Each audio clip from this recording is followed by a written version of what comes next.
What's up, everyone? Welcome back to another episode of Train Simulator, and we are taking a look at Chris and Jerry's Paint Shed's brand new Amtrak 50th anniversary locomotives.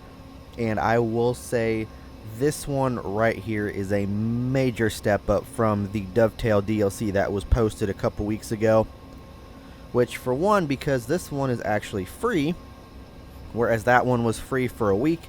And now I believe it is back up to $20, which in my honest opinion is not worth it. But this one uses the True Rail Simulations base, so we already know that the P42 enhancement pack from True Rail is one of the best enhancement packs out there for the locomotive. Especially if you are a P42 fan, you will definitely love it, and it's free, available on their website. I believe it's actually down right now, but once it gets back up, you guys will be able to download it. And we actually have 6 locomotives in this pack. The one you see all the way to the left, that Amtrak 50th Day 1 paint scheme, is actually not a real-life paint scheme, but it is a what if basically they put it onto a P42 instead of the Charger like they did. So we do have the other 2 right here, the 46 and the Phase 1 Heritage. I don't really count those as 50th anniversary, since the 161 is basically replacing the 156, and the 46 is basically the Phase 5 with the 50-year logo on it, so I don't really kind of classify them as 50th anniversary locomotives, but nonetheless we will drive them in videos and whatnot. So if you guys do see a lot of Amtrak content coming out within 2022, that is why, and I'm going to try to get through a whole bunch of different heritage units for different railroads and stuff. So if you guys do see a lot of train sim content featuring heritage units, that is why.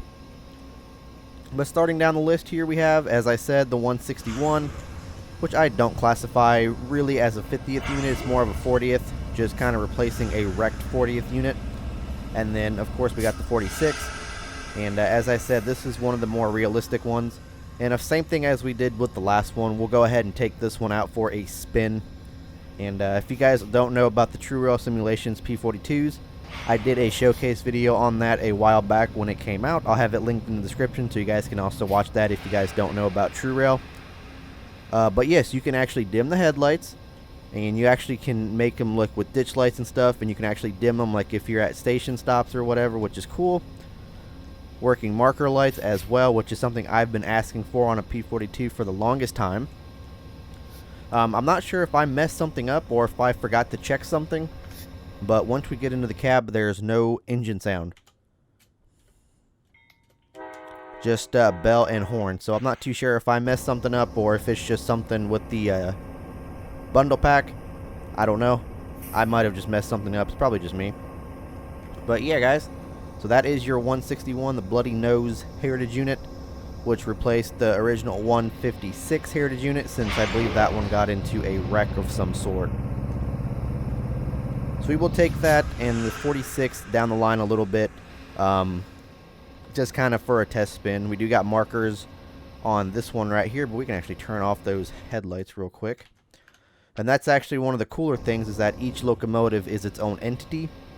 So you can actually control the lights on the rear locomotive, even though it's not your, primary locomotive, which is really, really cool. And something we don't typically see on, Dovetail published content, especially in the older, when Railworks first came out. You turn on the headlights on one locomotive, well, your headlights on your next locomotive is turning on, which I thought was kind of stupid, but it is what it is. So yeah, we'll go ahead and take this Connecting America for 50 years down the road, or down the line, stop at the Whitefish station, and then we'll go ahead and check it out. Or, check out the other ones. And we will actually start out with Amtrak 50. I don't know why I can't say 50. I just can't say 50. I always say 50.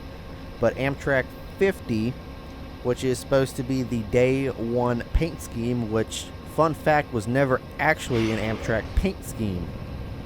It was just for, I believe, like a ribbon cutting ceremony that they painted one random locomotive into once Amtrak started, for like a ceremony of some sort, but it was never actually a paint scheme. Although this would have looked pretty cool on, you know, some locomotives or whatever, especially, you know, the SDP40Fs or whatever they're called, the 6-axle units Amtrak had. Then again, this one actually doesn't look too bad. I kind of like the day one paint scheme. I kind of, like I said, I do wish they made it into an actual Amtrak livery. But then I also kind of feel like they could have done a little more with it. You know, maybe kind of extend the blue and all that to the back, and the pointless arrow just be at the back, so it's not just like all black in the back. But we do got the Amtrak pointless arrow logo on the back and all that. But yeah, I just feel like they should have done a little bit more with it. But nonetheless, it is one of the more iconic paint schemes Amtrak has, since it was pretty much only replicated on one locomotive. So now I will actually move this back so we can actually see the other ones, even though, you know, we've already seen them through Dovetail. But I just feel like Chris and Jerre did a much better job since they used a much better base. And, you know, this is free.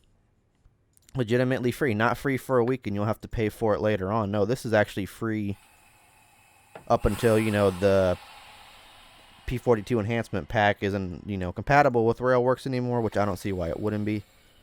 But then again, as the G-Trax P42 is no longer available, there might be a new one coming out since, you know, they got the Miami. And then now supposedly they have a contract, or not a contract, but supposedly Dovetail has a contract with Amtrak. And they have this ACS 64 wrapped in like an AEM7 Phase 3 livery. And it's got like Train Sim World 2 on it. So I'm not too sure what they're trying to do with that. If they're trying to promote the Train Sim World 2. Since, you know, a portion of the NEC is coming to Train Sim World 2. I'm not sure. So maybe we'll see more Amtrak content in TSW2. I have no idea.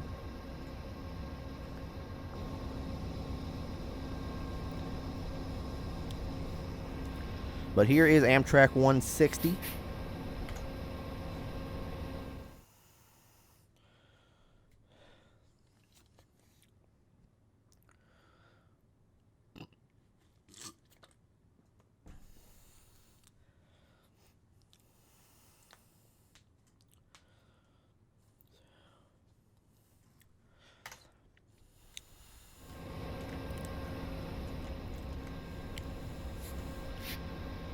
But here is Amtrak 160, the Pepsi Can Phase 3 Heritage Unit. This one right here is one of my all-time faves, just because I feel like this would have worked instead of, you know, just the random regular stripes going along the side like the F40s and the P42s have. I feel like this would have been a much better look. So, like, that 50 back there should have been Phase 1. This should have been Phase 2 or 3, because I really, really, really like this look. And I feel like it would have been more, you know, eye-opening and, like, kind of popping out to passengers. But then again, you know, they only applied it onto the Dash 8. So I have no idea what their plan was. But I do like this one so much. I really wish this was a permanent paint scheme. I really, really do. Then we have the Phase 7 scheme, which I don't see how they skipped 6, but I guess they skipped 6. And so this is supposed to be the, you know, the new paint scheme of Amtrak, which is getting rid of the Phase 5, which is that one on 46 back there. I do gotta say though, it is kind of cool. I do like the red with the blue. Kind of a fun fact, I did a paint scheme on the program Paint, like back when I was a kid, and that actually had like the red nose like this, except the red went all the way down and the rest of the back was blue. So it's kind of like a little similar to what I made, but it was just kind of crazy seeing this as an Amtrak locomotive, knowing I made something similar to it, you know, maybe like 20, not 20, like maybe, you know, like 10-15 years ago.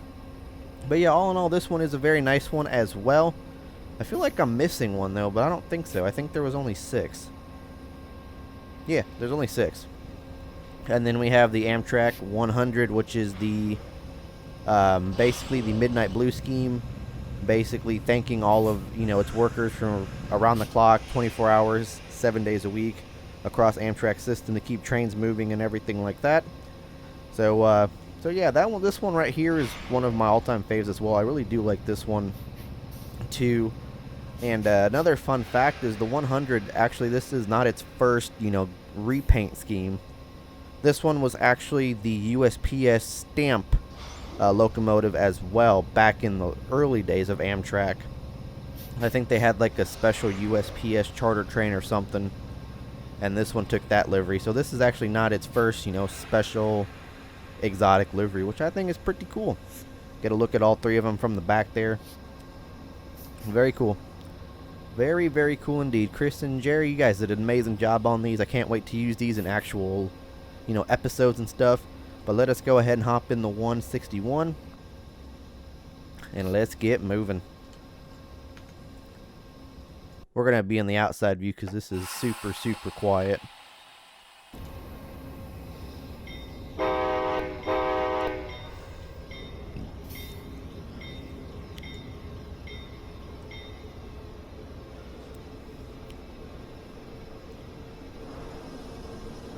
So one thing you guys might be asking, the fact of, since Dovetail put out their DLC, and, True Rail and Chris and Jerre's Paint Shed now have theirs as well, which one would I be using more? Definitely the Chris and Jerre's Paint Shed one for like my own custom scenarios or whatever.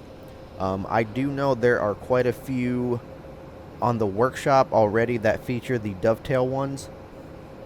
So we're actually going to make those very, very interesting, because there is a sound set for those P42s now to actually have them have better sounds.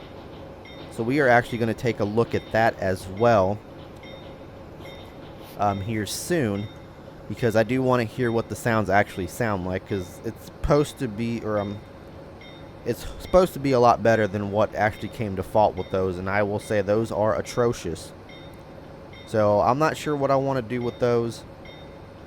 I may end up, making a double heritage to where it's a different heritage unit leading, but one with the True Rail, and then of course, the DTG will be trailing, and then that is pretty much all I can think of doing for that. So let us go ahead and put her back into notch 0. And let us go ahead and start applying the brake here.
Alright guys, well that's going to go ahead and do it for this one. Hopefully you guys enjoyed.